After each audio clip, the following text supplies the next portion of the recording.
오늘 함께 하실 하나님 말씀은 로마서 11장 33절입니다. 로마서 11장 33절 말씀. 찾으셨으면 제가 받들어 읽겠습니다. 오 깊도다 하나님의 지혜와 지식에 부유하며 그분의 판단들은 헤아릴 수 없으며 그분의 길들은 찾지 못할 것이로다. 하나님의 지혜와 지식이 얼마나 부유한지는 감히 우리 인간들이 가늠하기가 어렵습니다. 우리가 성경을 통해 알았다고 자랑하는 진리의 지식들은 바닷가의 모래 한 알 정도밖에는 되지 않을 것입니다. 하나님께서는 지혜로 만물을 다스립니다. 그분의 지식은 모든 피조물의 생성과 활동을 지탱해주는 원리가 될 것입니다. 거기 그분의 판단이라는 표현이 나와 있죠. 판단, 저지먼트. 보통 판단이라고 하면 어떤 일정한 논리나 기준에 따라서 사물의 가치와 관계를 결정하는 것을 말합니다. 어떤 상황이나 사건이 벌어졌을 때 우리 인간들은 그 사건의 옳고 그름을 판단하고 그것에 가장 잘 맞는 방향을 제시하기가 매우 어렵습니다. 올바른 판단을 하기가 어려운 것이죠. 인간관계도 그렇고 어떤 직장이나 기관에서 올바른 판단으로 관계를 지속하거나 또는 일을 추진하고자 한다면 많은 경험과 자료들이 필요합니다. 그러기에 인간관계는 갈등이 끊이질 않고 업무를 추진함에 있어서도 수많은 통계나 자료들을 종합하고 분석해서 가장 최선의 방법을 찾아내야 합니다. 그러다 보니 인간관계는 더욱더 복잡해지고 세상 학문은 여러 갈래로 세분화되어 다양한 방법과 자료들을 제시하는 복잡성을 띠게 되는 것입니다. 그러나 성경을 통해 알게 되는 전능하신 분의 통찰력이야말로 모든 것을 한눈에 알아보시고 옳고 그름을 정확히 판단하시는 것을 보게 됩니다. 그래서 우리 인간들은 그분의 넓고 깊고 정확한 판단을 다 헤아려서 알 수 없는 것이죠. 자, 거기 그분의 길들이라는 표현이 있죠. 그분의 길들은 찾지 못할 것이로다. 하나님께서 행하신 모든 일들을 우리 인간들이 일일이 다 발견하기는 불가능합니다.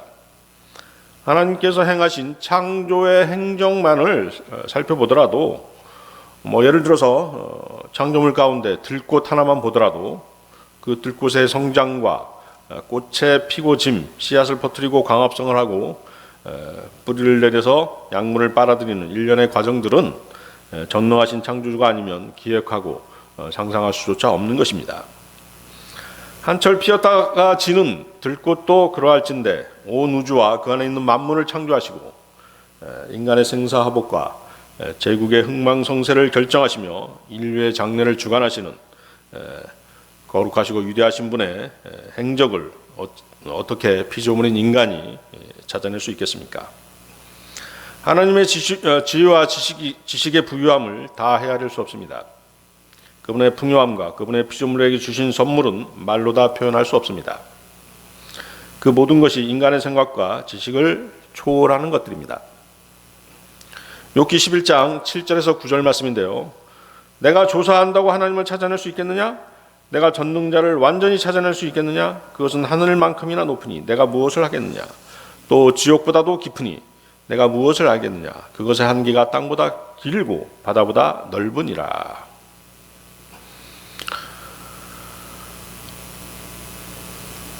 그나마 이제 우리 그리스도인들은 바른 성경 말씀이 있기 때문에 성경을 통해서 희미하게나마 그분의 본질을 조금 알 수 있는 것이죠. 그래서 오늘 이 시간에는 우리가 헤아릴 수 없고 다 발견할 수 없는 하나님의 지혜와 지식은 어떤 것들이 있는지 성경 말씀을 통해서 알아보는 시간을 갖고자 합니다. 하나님의 지혜와 지식의 부유함, 첫 번째, 모든 이해를 뛰어넘는 하나님의 평강입니다. 빌립보서 4장 6절에서 7절 말씀 보십시오. 빌립보서 4장 6절에서 7절 말씀.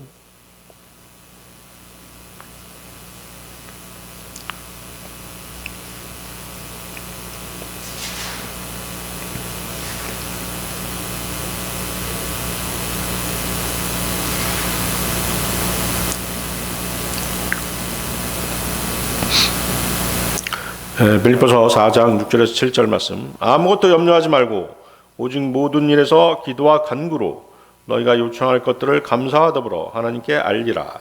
그리하면 모든 이해를 뛰어넘는 하나님의 평강이 그리스도 예수님을 통해 너희 마음과 생각을 지키시리라. 비록 그리스도인들이 기도와 간구를 통해 하나님께 요청한 필요들이 모두 충족되지 않더라도 그 염려함으로부터 그리스도인의 마음과 생각을 그리스도 예수님을 통해 모든 이해를 뛰어넘는 하나님의 평강이 지켜주실 것이라고 본문은 말씀하시는 것입니다. 지난 시간에도 말씀드렸지만 기도하고 간구한 것들을 응답받지 못하더라도 하나님이 주신 평강이 우리를 지켜주실 것이기에 그리스도인은 항상 감사할 수 있다고 말씀드렸습니다. 거기 이제 그 평강 또 평안, 평화, 화평 이런 말들이 우리 성경 구절 가운데 있죠. 다 영어로 하면 뭐예요? 피스죠. 피스입니다. 근데 이제 그 쓰임새가 좀 다르죠. 평강이라든가 평안하면은 조금 개인적인 의미로 쓰입니다. 뭐 걱정이라든가 탈이 없다는 그런 의미로 평강, 평안이라는 의미를 쓰죠. 조금 이제 넓은 의미로 쓸 때는 이제 그 평화, 화평이라는 표현을 씁니다. 뭐 개인 간의 어떤 충돌이라든가 국가 간의 충돌, 다툼 이런 것들이 있을 때는 이제 평화, 화평이라는 표현을 쓰는 것이죠. 영어로는 다 피스로 표현되고 있습니다.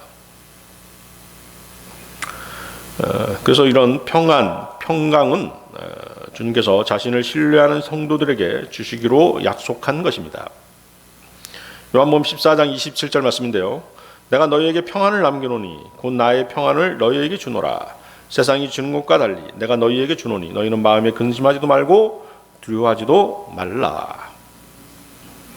여러분이 주님을 신뢰하고 있기에 평안을 주시는 것입니다. 그래야 여러분이 필요를 구했으면 받은 것으로 간주하고 기다리면 되는 것이죠. 평화라는 말을 자주 인용하는 사람들은 정치인들이죠. 그렇습니다.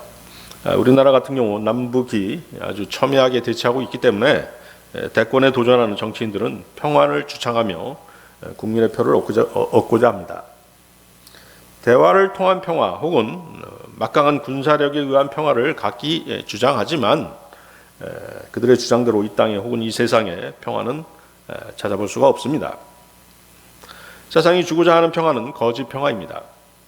잠시 평화가 깃드는 것처럼 보일지라도 그것은 일시적인 것이죠. 그들은 화평 중에는 다음 전쟁을 준비하기 바쁜 것입니다. 자신이 평화를 정착시킬 것처럼 부르짖는 정치인이 있다면 그는 국민을 기만하는 사람입니다. 조만간 나타나게 될 적그리스도는 평화를 무기로 세상을 지배하려 들 것입니다. 계시록 6장 2절에서 4절 말씀인데요. 이에 내가 보니 보라 흰말이라 그 위에 탄 자가 활을 가졌고 관을 받으매 그가 나아가서 정복하고 또 정복하려 하더라. 그분께서 둘째 복인을 여신 뒤에 내가 들었는데 둘째 짐승이 이르되 와서 보라 하매 다른 붉은 말이 나오더라. 그 위에 탄 자가 땅에서 화평을 제거하는 권능을 받았으니 이것은 그들이 서로 죽이게 하려 함이라. 또 그가 큰 칼을 받았더라. 자, 계시록 6장 2절에 그 흰말 탄 자가 나오죠. 대부분의 기독교회와 교단, 신학교에서는 이 흰말 탄 자를 예수 그리스도라고 해석합니다. 그러나 그들은 성경을 완전히 거꾸로 해석한 것이죠. 잘못 해석한 것입니다. 흰말 탄 자는 적그리스도입니다. 흰말 탄 자가 예수 그리스도시라면 항구적인 평화가 주어져야 하는데 거기 4절 보면 어떻습니까? 붉은 말이 나오죠. 흰말 탄 자 뒤에 붉은 말을 탄 자가 나오면서 유혈이 뒤따르는 것입니다. 적그리스도가 등장한 대환란의 초기에는 그가 약속한 거짓 평화가 잠시 지속되다가 얼마 못 가서 평화는 완전히 사라지고 전쟁들이 터지는 것입니다. 주님께서 주시는 평화는 세상이 주고자 하는 평안과 다르다고 말씀하십니다. 주님께서 주시는 화평은 언제나 대가 없이 주시는 화평입니다.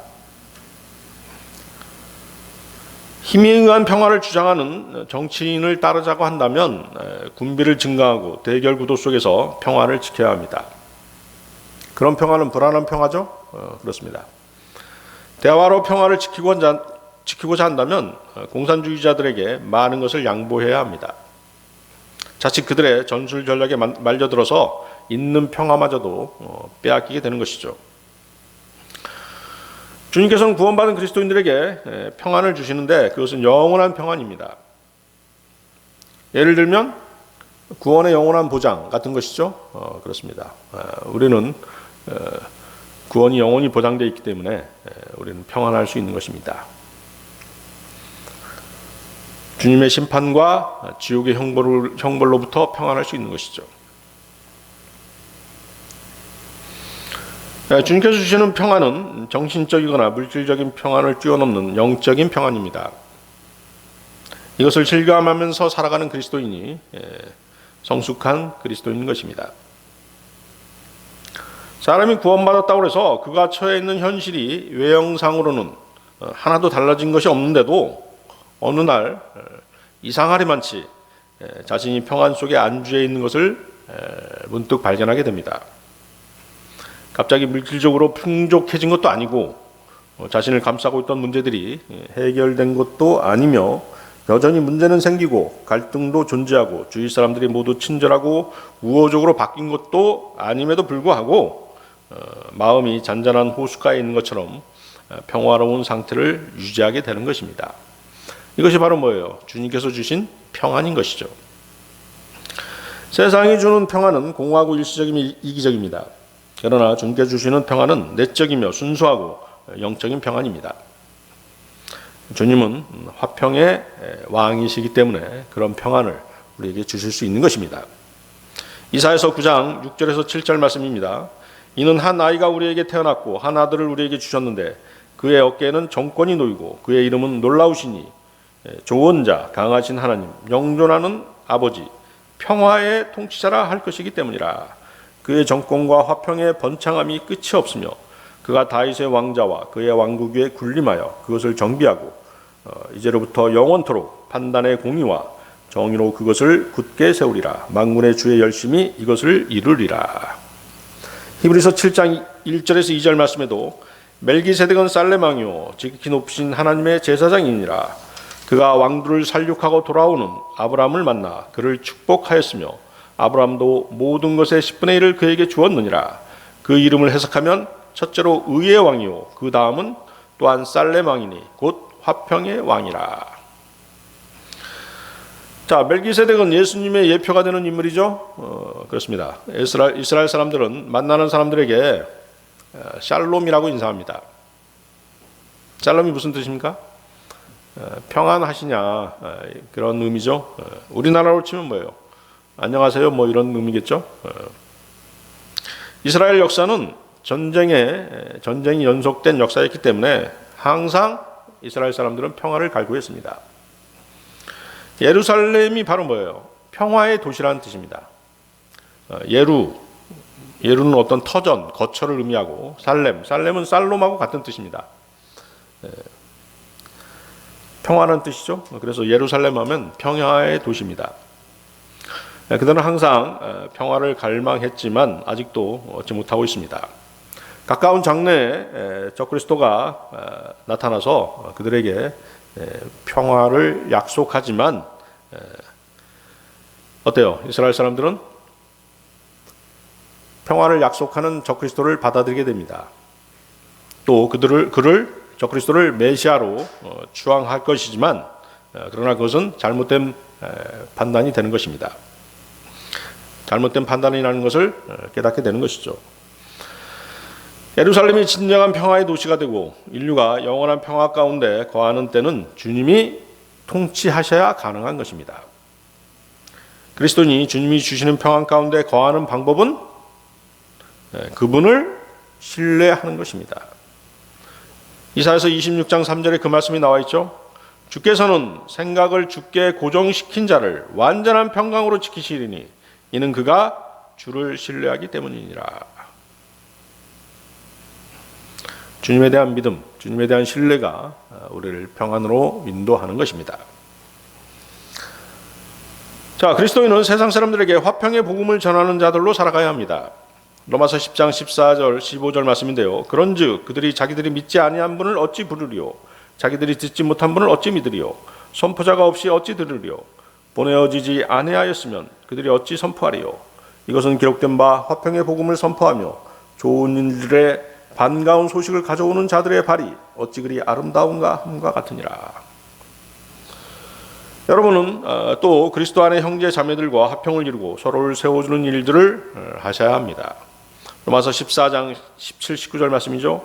하나님의 왕국은 먹는 것과 마시는 것이 아니요 오직 성령님 안에서 의와 화평과 기쁨이니라. 이것들 안에서 그리스도를 섬기는 자는 하나님께서 받아주시며 사람들에게 인정을 받느니라. 그러므로 우리가 화평을 이루는 일들과 서로를 세워주는 데 필요한 일들을 따를지니라. 하나님의 지혜와 지식의 부요함, 두 번째 그리스도의 부요함입니다. 에베소서 3장 8절 보십시오. 에베소서 3장 8절 말씀.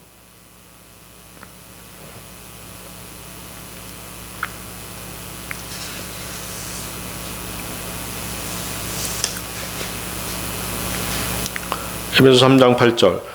그분께서 모든 성도들 중에서 가장 작은 자보다 더 작은 나에게 이것은 헤아릴 수 없는 그리스도의 부요함을 내가 이방인들 가운데 선포하게 하고.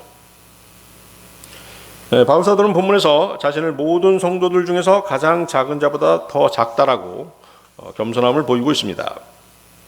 하나님의 사역자가 되었다고 해서 높아지려 하고 성도들을 지배하려고 하고 또 진리의 지식을 좀 알았다고 해서 우쭐대면서 무언가 된 듯이 행동하는 사람들이 있는데 그들은 마귀가 주는 교만에 휘둘린 것입니다. 마귀의 전략 중 하나는 그 사람을 먼저 높여주는 것입니다. 그렇게 해서 교만하게 만든 뒤에 분란을 일으키게 하는 것입니다. 분란을 일으키게 하는 목적은 분명합니다. 형제 자매들의 갈등을 부추겨서 교회를 떠나게 한다든가 영적 권위에 도전해서 교회의 질서를 파괴하려는 것입니다. 이런 것들에 속는 사람은 어리석은 자인 것이죠. 마귀는 그 사람을 실컷 이용한 다음에 가차없이 버리는데 그는 날개 없이 추락해서 갈 바를 모르고 곤고하게 되는 것입니다. 겸손한 자가 지혜로운 자인 것입니다.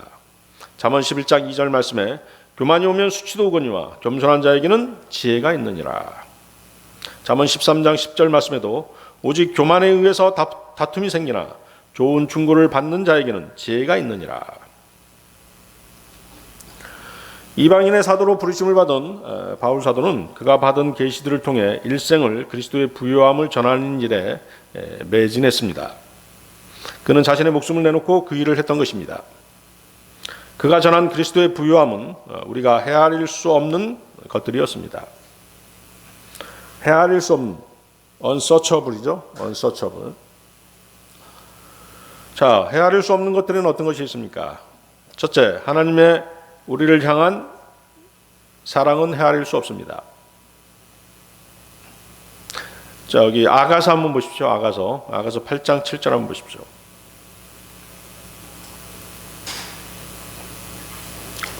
아가서 솔로몬의 노래죠. 8장 7절입니다.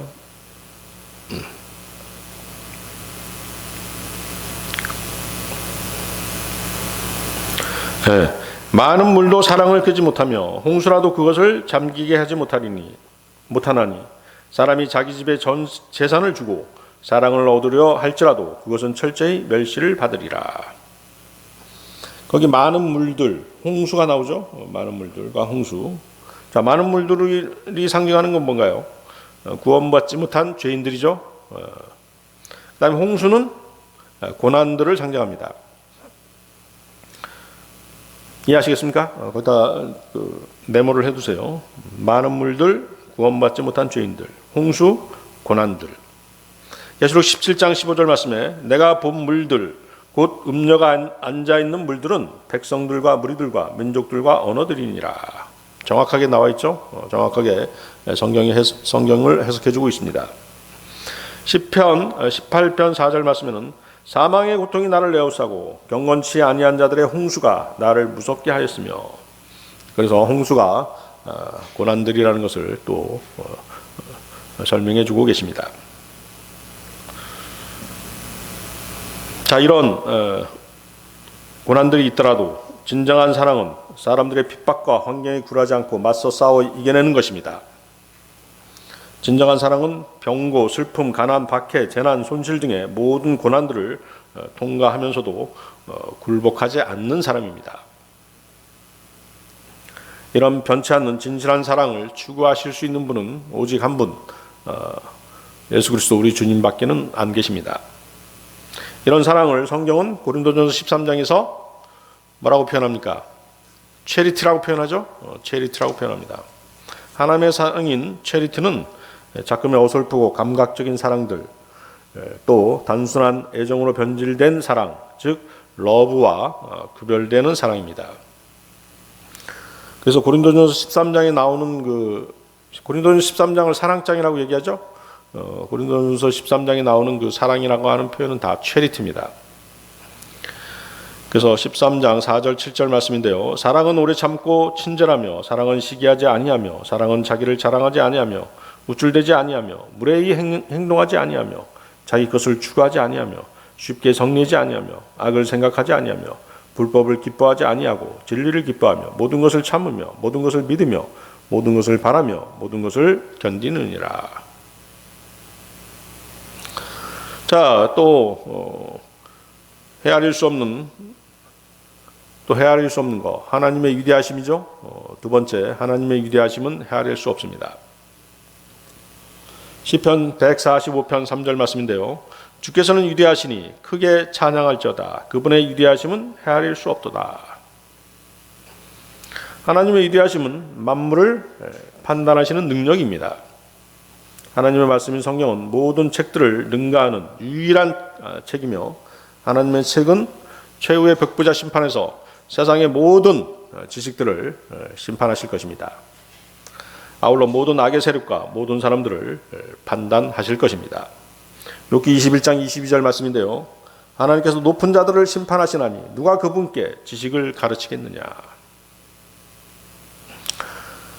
자, 세 번째, 인간은 하나님의 행사를 완전히 헤아릴 수 없습니다.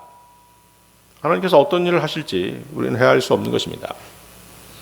단지 알 수 있는 것은 성경 말씀을 통해서 장차 이러한 일들을 하나님께서 하시겠구나라고 짐작만 할 뿐이죠. 전도서 3장 11절 말씀입니다. 그분께서 자신의 때에 모든 것을 아름답게 만드셨고 또 그들의 마음속에 세상을 정하여 두셨으므로 아무도 하나님께서 만드시는 일을 처음부터 끝까지 알아낼 수 없도다. 그렇죠? 무슨 일이 일어날지 우리는 알 수 없는 것입니다. 주님은 이렇듯 부유하신 분인데 저와 여러분을 위하여 육신을 입고 오셔서 가난하게 되신 것입니다. 이것이 바로 주님의 은혜인 것이죠. 고린도후서 8장 9절 말씀인데요. 우리 주 예수 그리스도의 은혜를 너희가 알거니와 그분께서 부유하셨으나 너희를 위하여 가난하게 되심은 자신의 가난으로 말미암아 너희를 부유하게 하려 하심이라.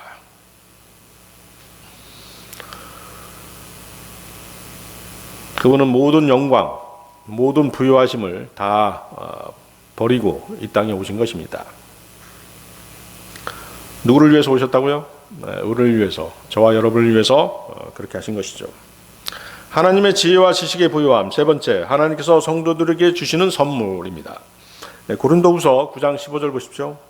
고린도후서 9장 15절 말씀입니다.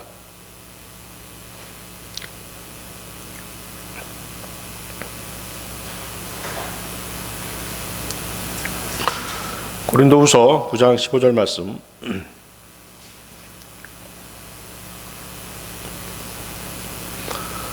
이루 말할 수 없는 하나님의 선물로 인하여 그분께 감사하노라. 자, 우리가 누군가에게 베풀 수 있다라고 하는 것은 하나님께서 우리에게 베풀어 주셨기 때문에 가능한 것입니다. 주님이 주신 영원한 생명도 마찬가지입니다. 세상 어떤 것으로 영생을 살 수 있겠습니까? 우리가 구원받아 영생을 얻은 것은 하나님의 선물이었습니다. 우리의 경건한 생활이나 선행이 우리를 구원한 것이 아니었던 것이죠. 로마서 4장 5절 말씀인데요. 일을 하지 아니할지라도 경건치 아니한 자를 의롭다 하시는 이를 믿는 자에게는 그의 믿음을 의로 여기시느니라. 여러분들은 오직 믿음으로 의롭다함을 얻었기에 이것을 마치 자신의 의로운 행위로 얻은 것처럼 자랑할 수 없는 것입니다. 에베소서 2장 8절 9절 말씀에도 너희가 믿음을 통해 은혜로 구원을 받았나니 이것은 너희 자신에게서 난 것이 아니요 하나님의 선물이니라. 행위에서 난 것이 아니니 이것은 아무도 자랑하지 못하게 하려 함이라. 자, 로마서도 한번 보십시오. 로마서 6장 23절 한번 보세요.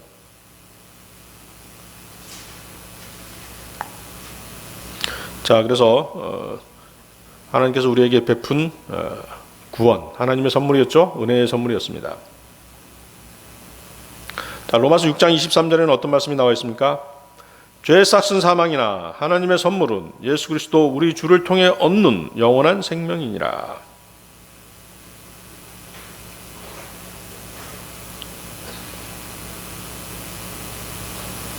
자, 이 말씀은 이제 구원받지 못한 사람들에게 주는 말씀이 아닙니다. 구원받은 그리스도인들을 향한 말씀이죠. 죄의 싹슨 사망이나 하나님의 선물은 예수 그리스도 우리 주를 통해 얻는 영원한 생명이니라. 자, 구원받은 사람들에게 주는 메시지라는 걸 어떻게 알 수 있어요? 거기 로마서 6장 14절도 한번 보십시오. 그 이후에 로마서 6장 14절. 로마서 6장 자체가 구원받은 후에 나쁜 열매를 거두는 그리스도인과 좋은 열매를 거두는 그리스도인들을 계속해서 비교하고 있는 그런 장입니다. 그렇기 때문에 로마서 6장은 구원받은 사람들에게 주어진 그런 메시지입니다. 6장 14절 보셨나요? 율법 아래 있지 아니하고 은혜 아래 있는 자들, 그렇죠? 또 거기 17, 18절도 보세요. 전달된 교리의 그 틀에 마음으로부터 순종하고 의의 종이 된 사람들, 그렇죠? 다 뭐예요? 구원받은 사람들이죠? 그렇습니다. 율법 아래 있지 않고 은혜 아래 있는 사람들, 전달된 교리의 그 틀에 마음으로부터 순종하고 의의 종이 된 사람들, 다 구원받은 사람들입니다. 그래서 로마서 6장 23절은 구원받은 그리스도인들을 향한 말씀인 것이죠. 자, 한 번 받은 구원은 잃어버릴 수 없죠. 구원의 영원한 보장이 성경에 아주 강력하게 명시되어 있습니다. 그리스도께서 십자가에서 모든 죄값을 지불하셨기 때문에 그것이 가능한 것입니다. 그렇지만 뭐예요? 구원받은 이후에 여러분들이 죄를 범할 수 있지 않습니까? 그럴 경우 어떻게 돼요? 그럴 경우 그 죄는 거듭난 사람의 육신에 관해서 그 대가를 요구할 수 있는 것입니다. 따라서 죄로 인해서 뭐가 깨트려지는 것이죠? 하나님과의 교제가 깨트려지죠? 그렇습니다. 또 성령의 열매 맺는 능력이 사라지는 것입니다. 또 세 번째는 뭐가 있을까요? 하나님의 징계가 그 사람한테 임하는 것이죠. 하나님이 그 사람을 사랑하신다고 한다면 그 사람에게 죄를 범한 사람에게 징계가 임하는 것입니다. 그런데 뭐예요? 그 죄가 점점점 심각해지면 하나님께서는 그 사람을 데려가시는 것이죠. 데려가시는 것입니다. 데려가신다는 건 뭐예요? 그 사람이 사망에 이르게 되는 것이죠. 그래서 어떤 말씀이 있는 거죠? 죄의 싹은 사망이다는 말씀이 그래서 성경에 나와 있는 것입니다. 그러나 긍휼이 풍성하신 하나님께서는 죄를 자백하고 버리면 언제든지 용서하시고 다시 교제케 해주시는 것입니다. 요한일서 1장 8, 9절 말씀인데요. 만일 우리에게 죄가 없다고 우리가 말하면 우리가 우리 자신을 속이며 또 진리가 우리 속에 있지 아니하리라. 만일 우리가 우리 죄들을 자백하면 그분께서는 신실하시고 의로우사 우리 죄들을 용서하시며 모든 불의에서 우리를 깨끗하게 하시느니라. 자백하는 것만으로 안 되죠. 죄를 버려야 합니다. 잠언 28장 13절 말씀인데요. 자기 죄들을 숨기는 자는 형통하지 못하려니와 누구든지 그것들을 자백하고 버리는 자는 긍휼을 얻으리라. 자, 그러면 지금까지 살펴본 은혜의 선물 뭐가 있습니까? 뭐가 있었죠? 구원을 받는 게 있었죠? 구원을 받는 것이 있었고, 아까 로마서 6장 23절, 로마서 6장 전체를 통해서 또 은혜의 선물 뭐가 있었습니까? 주님께서 원하시는 열매 맺는 삶을 사는 것. 그것이 바로 또 은혜의 선물이에요. 아시겠습니까? 그럼 또 한 가지 은혜의 선물 뭐가 있을까요? 하나님께서 사역을 맡기시는 것과 관련이 있습니다. 아시겠습니까? 이 은혜의 선물 세 가지를 기억하십시오. 구원받는 거, 또 열매 맺는 삶을 사는 거, 세 번째 주님의 사역을 하는 거, 주님의 일을 하는 것이 은혜의 선물입니다. 거기 에베소서 보세요. 에베소서 3장 7절 한번 보세요. 에베소서 3장 7절 말씀 찾아보십시오. 에베소 3장 7절.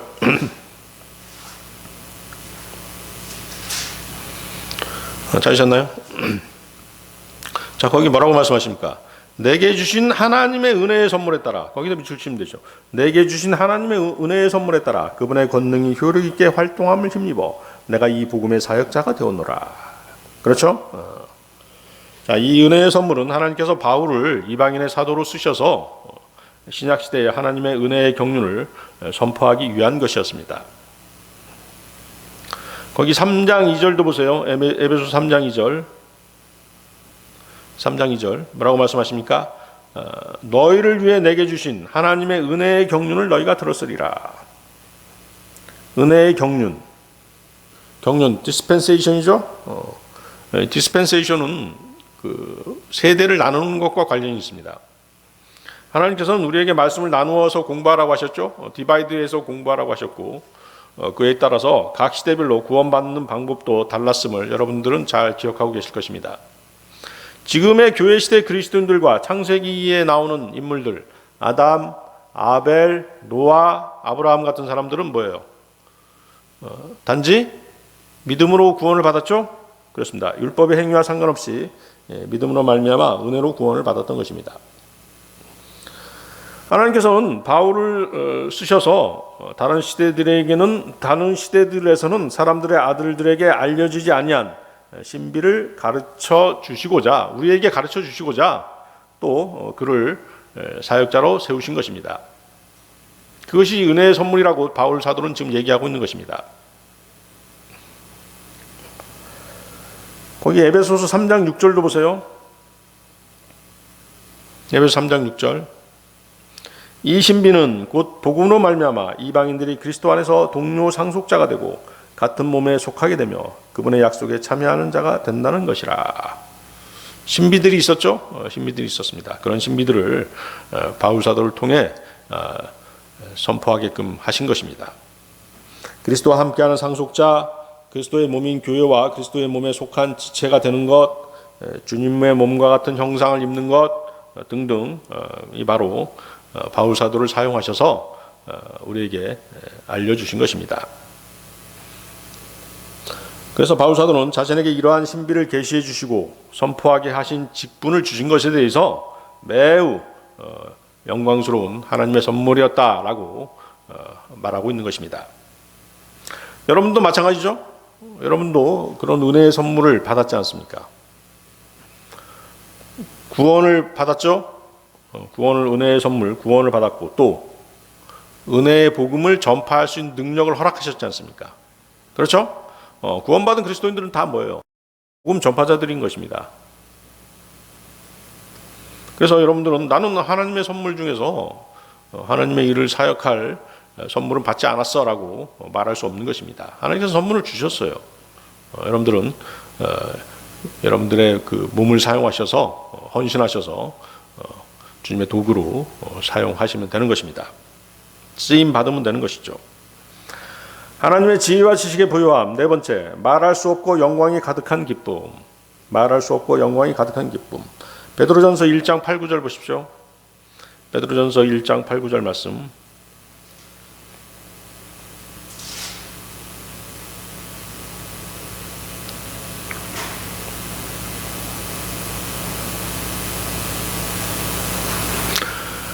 베드로전서 1장 8, 9절 말씀. 너희가 그분을 보지 못하였으나 사랑하는도다. 지금도 너희가 그분을 보지 못하나 믿으며 이루 말할 수 없고 영광이 가득한 기쁨으로 기뻐하나니 이는 너희가 너희 믿음의 결말 곧 너희 혼의 구원을 받았기 때문이라.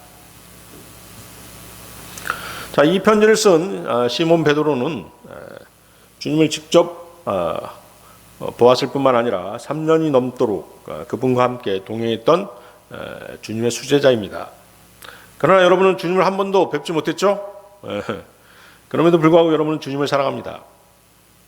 그렇습니까? 주님을 사랑하지만 지금 그분을 뵙지 못하고 있습니다. 물론 여러분 안에 그리스도께서 영으로 내주하고 계시지만 여러분은 주님을 눈으로 직접 볼 수 없습니다.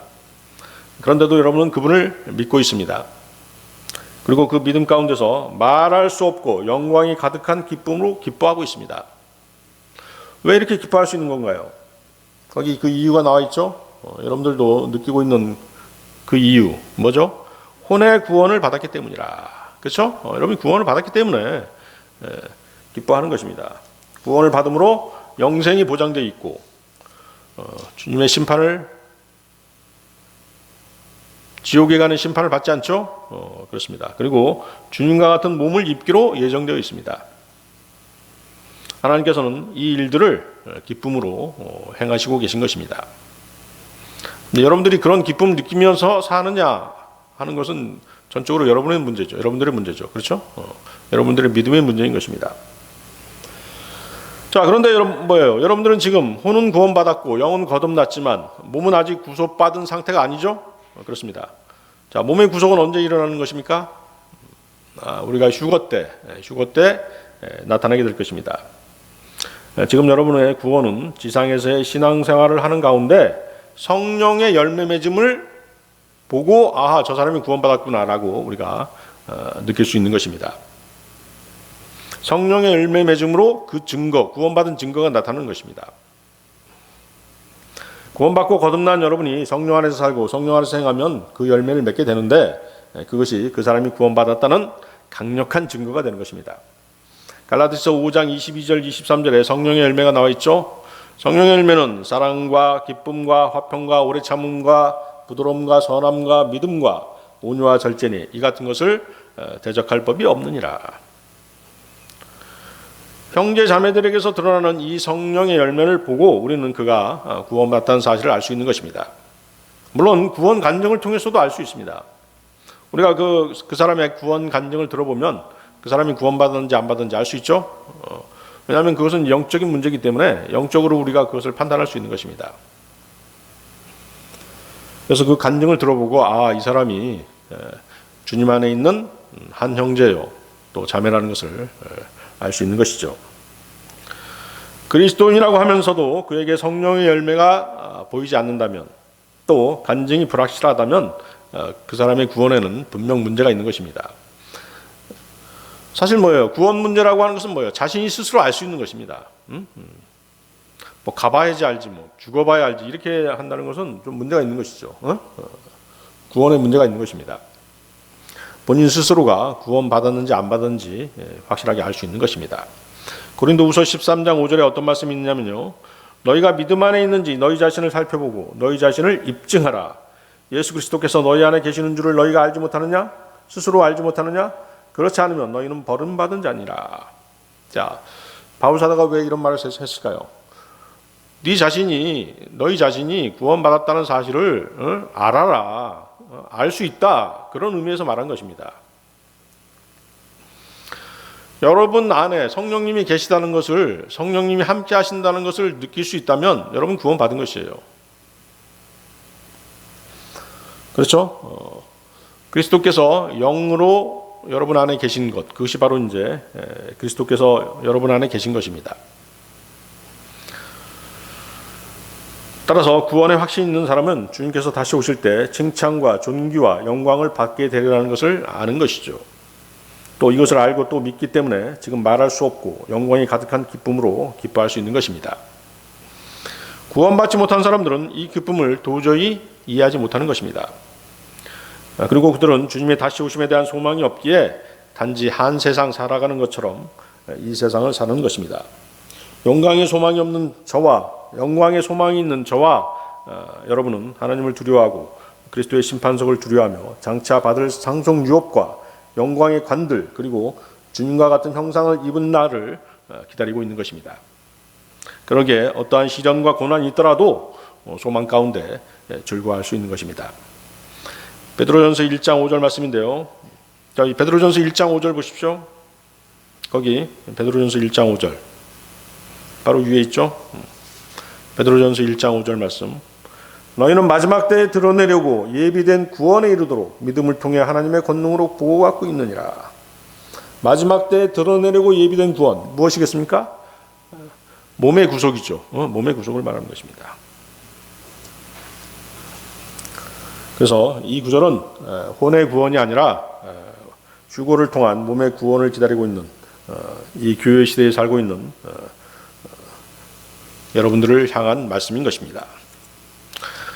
자, 하나님의 지혜와 지식의 부여와 마지막 다섯 번째, 위대하신 하나님의 말씀은 말로 다 설명할 수 없습니다. 위대하신 하나님의 말씀. 요한복음 1장 1절에 4절 말씀 보십시오. 요한복음 1장 1절에 4절 말씀.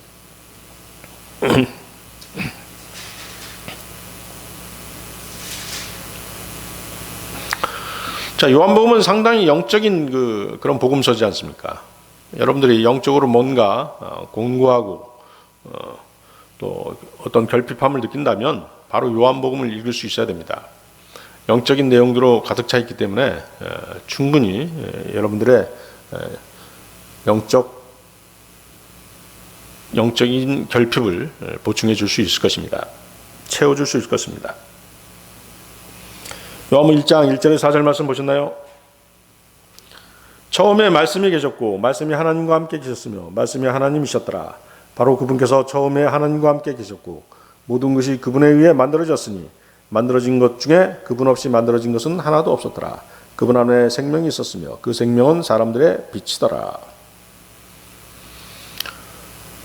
자, 어떤 믿음, 영적인 감각이 없으면 이제 이런 구절들을 믿기 어렵죠. 그렇죠? 눈에 보이는 어떤 것이 아니지 않습니까? 네? 시간이 시작되기 전, 그러니까 그 영원한 어떤 때가 있었을 텐데, 바로 그때를 우리는 뭐라고 얘기합니까? 태초라고 얘기하죠. 하나님께서는 태초부터 계셨습니다. 그 영원한 태초에 또한 무엇이 계셨다고 말씀하세요? 말씀이 계셨다고 말씀하시죠. 그 말씀은 생명의 말씀이셨던 것입니다. 하나님께서는 그 생명의 말씀으로 모든 것을 창조하셨습니다. 태초부터 계셨던 그 말씀이 하나님과 함께 계셨을 뿐만 아니라 그 말씀은 또한 하나님이셨던 것입니다. 요한일서 1장 1절에서 2절 말씀인데요. 처음부터 계셨던 그것, 즉 생명의 말씀에 관하여는 그것을 우리가 들었고 우리 눈으로 보았으며 자세히 살펴보았고 우리 손으로 만졌노라. 그 생명이 나타나심에 우리가 그것을 보았고 또 아버지와 함께 계시다가 우리에게 나타나신 그 영원한 생명을 증언하며 너희에게 보이노라.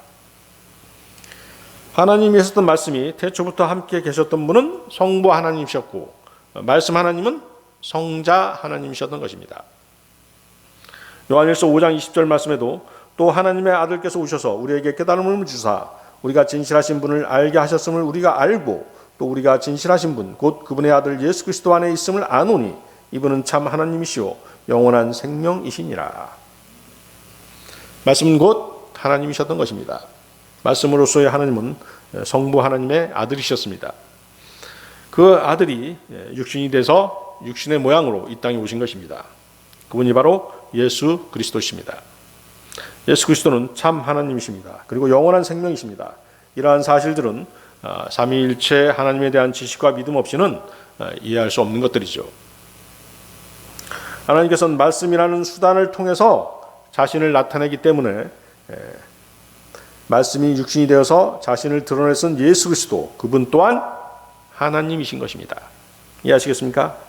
요한복음 1장 14절에 거기 1장 14절 보십시오. 자, 요한복음 1장 14절 말씀이 육신이 되어 우리 가운데 거하심에 우리가 그분의 영광을 보니 아버지의 독생하신 분의 영광이요 은혜와 진리가 충만하더라. 자, 말씀이 육신이 돼서 이 땅에 오셨다고 말씀하시죠. 계시록 22장 13절에는 이런 말씀이 있습니다. 나는 알파와 오메가요 시작과 끝이요 처음과 마지막이라. 자, 알파 오메가는 헬라어죠. 그리스어입니다. 헬라 알파벳의 첫 글자가 알파이고 마지막 글자가 오메가입니다. 결국 나는 알파와 오메가요라는 말씀은 성령을 통해서 하나님께서 하신 모든 말씀들이 곧 예수 그리스도라는 것을 의미하는 것입니다. 이해하시겠습니까? 따라서 말씀은 곧 예수 그리스도이신 것입니다. 예수 그리스도께서는 인자로서 인간의 본성을 고스란히 갖고 계시면서 한편으로는 하나님의 아들로서 하나님의 본성을 갖고 계십니다. 인성과 신성을 함께 가지고 이 땅에 오신 것입니다. 그분께서 갖고 계신 인간으로서의 본성은 성경에 잘 제시되어 있습니다. 우리가 복음서를 보면 알 수 있죠. 그분은 뭐예요? 육신을 입고 오셨기에 슬퍼하셨고 또 우시기도 하셨고 갈증을 느끼시기도 하셨고 그렇죠? 모든 희노애락을 다 느끼실 수 있으셨죠? 그래서 성경에는 육신을 입고 오신 하나님, 인자로서의 본성이 잘 나타나 있습니다. 한편 그분께서 갖고 계신 하나님으로서의 본성은 어떻게 나타납니까? 성령님으로 나타납니다. 성령님을 통해서 나타나죠. 그것은 성경 말씀이 하나님의 영광으로 쓰여졌기 때문입니다. 거기 2절, 3절 다시 보시죠. 요한복음 1장 2절, 3절.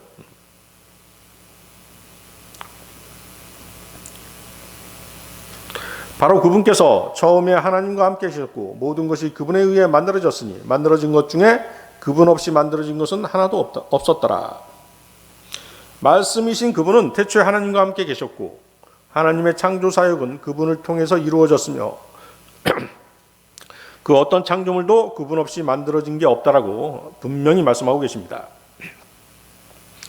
그러니까 삼위일체 하나님의 세 인격이 모두 창조 사역에 참여하신 것입니다. 성부 하나님께서 창조하셨고 창조하실 때 성자 예수 그리스도를 통하여 창조하셨으며 말씀으로 예수 그리스도께서 관여하셨습니다. 성부 하나님께서 만물의 창조를 시작하실 때 성령님께서도 거기 계셨습니다. 성령님께서는 뭐예요?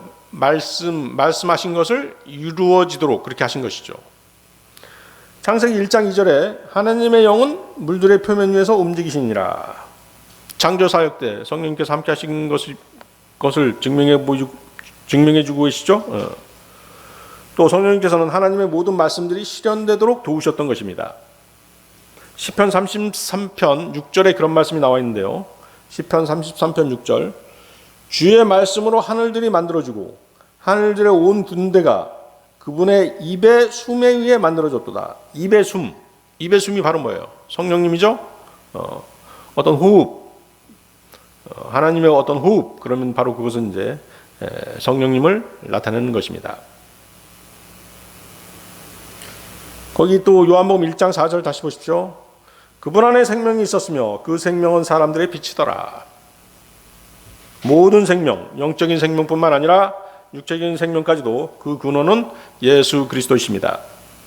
그 생명은 사람들의 빛이더라. 이 말씀은 영적인 생명과 함께 영적인 빛에 대해 언급하고 있습니다.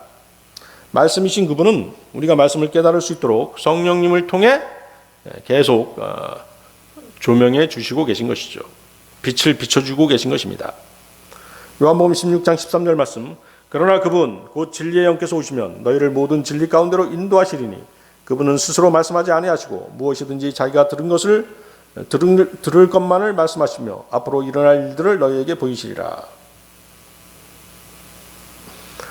생각이 바르고 옳은 사람들, 즉 자신의 양심에 민감하게 반응하는 사람들은 이 세상을 비추는 빛으로 나와서 빛 가운데 행해야 함을 아는 것입니다. 바르게 살아야 된다는 걸 아는 것이죠. 요한복음 8장 12절 말씀인데요. 그때 예수님께서 다시 그들에게 말씀하여 이르시되 나는 세상의 빛이니 나를 따르는 자는 어둠 속에 다니지 아니하고 생명의 빛을 얻으리라 하시니라. 주 예수 그리스도께서는 십자가에 달려 돌아가셨고 장사한 지 사흘 만에 다시 살아나셨으며 하늘에 올라가셔서 지금은 하나님 우편에 앉아 계십니다. 그렇지만 그분의 영적인 빛은 지금도 끊임없이 세상을 비추어주고 계십니다.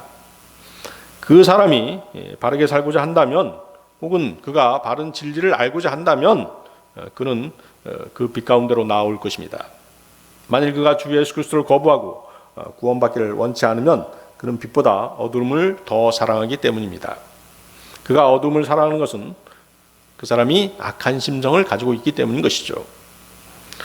요한복음 3장 19절에서 21절 말씀인데요.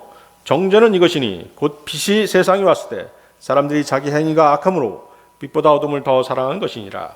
이는 악을 행하는 자마다 자기 행위를 책망받을까 염려하여 빛을 미워하고 또 빛으로 나오지 아니하기 때문이라. 그러나 진리를 행하는 자는 빛으로 나오나니 이것은 자기 행위와 또 그 행위가 하나님 안에서 이루어졌음을 나타내려 함이라 하시니라.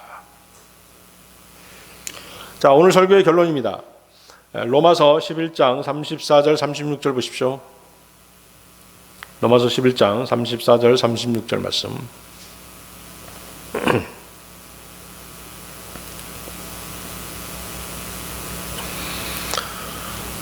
로마서 11장 34, 36절 말씀. 누가 알았느냐? 누가 그분의 좋은 자가 되었느냐? 누가 그분께 먼저 드려서 다시 보답을 받겠느냐? 모든 것이 그분에게서 나오고 그분으로 말미암으며 그분께로 돌아가나니 영광이 그분께 영원토록 있기를 원하노라. 아멘. 자, 거기 뭐가 나옵니까? 첫 번째, 누가 주의 생각을 알았느냐? 주의 생각을 알았다라고 떠벌리는 사람은 교만한 사람이겠죠? 교만한 사람입니다. 성경 말씀을 성령님이 조명해 주시는 대로 해석하고 가르치고 선포해야 되는 것입니다. 그러나 대다수 이단 교리를 정립한 사람들을 보면 그렇지 못했습니다. 자신의 육신적인 생각과 세상 지식을 바탕으로 사사로운 견해들을 집어넣어서 이리저리 깨맞추는 사람들이 바로 이단의 개수들인 것입니다. 로마 카톨릭을 했고 갈빈주의, 알미니안주의, 자, 우리나라에서는 신천지, 하나님의 교회 등이 그런 이단들인 것입니다. 그들의 교리는 자기네들 멋대로 만들어 놓은 성경과는 아무 상관도 없는 그런 가르침과 교리들인 것입니다. 자, 두 번째, 누가 그분의 좋은 자가 됐느냐? 자, 온 우주의 운행 질서를 확립하시고 세상 역사를 주관하시며 인간의 기륭 화복과 생사 여타를 쥐고 계신 분에게 누가 감히 좋은 자로 자처할 수 있겠습니까? 근데 건방지게 막 떠드는 사람들 있죠? 그 정치 목사들 중에 그런 사람이 있지 않습니까? 하나님 너 까불지 마, 이런 사람도 있잖아요. 응? 대단한 강심장이에요, 그 사람. 하나님 앞에 섰을 때 과연 그런 말을 또 할 수 있을까요? 여러분들이 또 조심하고 유의해야 하는 것은 기도 중에 마치 그 하나님을 자기 종 부리듯이 그렇게 기도하는, 불경스럽게 기도하는 사람도 있잖아요. 어떻게 기도하는 거예요? 하나님 이번에는 이 기도 반드시 들어주셔야 됩니다. 이러면서 그렇게 기도하는 사람 있잖아요. 또 막 어떤 사람 술 마시고 와서 기도하는 사람도 있어요. 술 취해가지고 와가지고 막 교회 와가지고 막 땅바닥 막 치면서 방바닥 치면서 막 그렇게 기도하는 사람이 있어요. 그 사람이 무슨 기도하는 게 아니라 술 추정하는 거죠.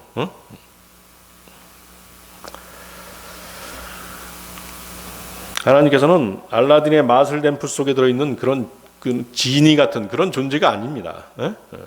아무 때나 램프를 문질러 불러내서 자신의 필요를 제공하도록 명령하는 그런 존재가 아니라는 것입니다. 여러분들이 기도할 때 그래서 조심하셔야 되는 것이죠. 하나님은 두려우심을 받으셔야 하는 위대하시고 거룩하시며 전지전능하신 창조주이십니다. 여러분은 경건한 두려움을 가지고 기도의 제단에 나가야 될 것입니다. 자, 세 번째, 누가 그분께 먼저 드려서 다시 보답을 받겠느냐? 누가 그분께 먼저 드려서 다시 보답을 받겠느냐? 아무도 없죠. 아무도 없었고 지금도 없으면 앞으로도 있을 수가 없습니다. 이 세상에 그 누가 하나님께로부터 받기 전에 하나님께 먼저 드릴 수 있겠습니까? 우리가 받은 것을 드리는 것입니다. 여러분이 물질을 드리고자 한다면 그것을 여러분에게 먼저 주신 분이 하나님이심을 잊지 말아야 되는 것입니다. 또한 여러분이 드리는 것은 하나님께로부터 받은 것들에 비하면 아무것도 아니라는 사실도 잊지 말아야 합니다. 여러분이 지금까지 하나님께로부터 받은 것을 한번 헤아려 보시기 바랍니다. 물질뿐만 아니라 그분이 주신 평안과 도우심을 비롯한 모든 것이 하나님께로부터 온 것입니다. 그리고 모든 것이 그분께로 돌아갑니다. 모든 것이 그분께로 돌아가는 것도 여러분을 통해서가 아니라 그분 주 예수 그리스도를 통해서 돌아가는 것입니다. 하나님께서는 예수 그리스도를 통하지 않고서는 여러분에게 아무것도 받지 않으십니다. 만물은 주님께로부터 나와 주님을 통해서 주님께로 돌아갑니다. 이것이 바로 주님의 영광인 것입니다. 우리는 단지 주님의 영광을 찬양하는 주님의 종들인 것뿐인 것입니다. 모든 일을 한 후에 나는 무익한 종이라 라고 우리는 고백해야 되는 것입니다. 다 같이 기도하시겠습니다.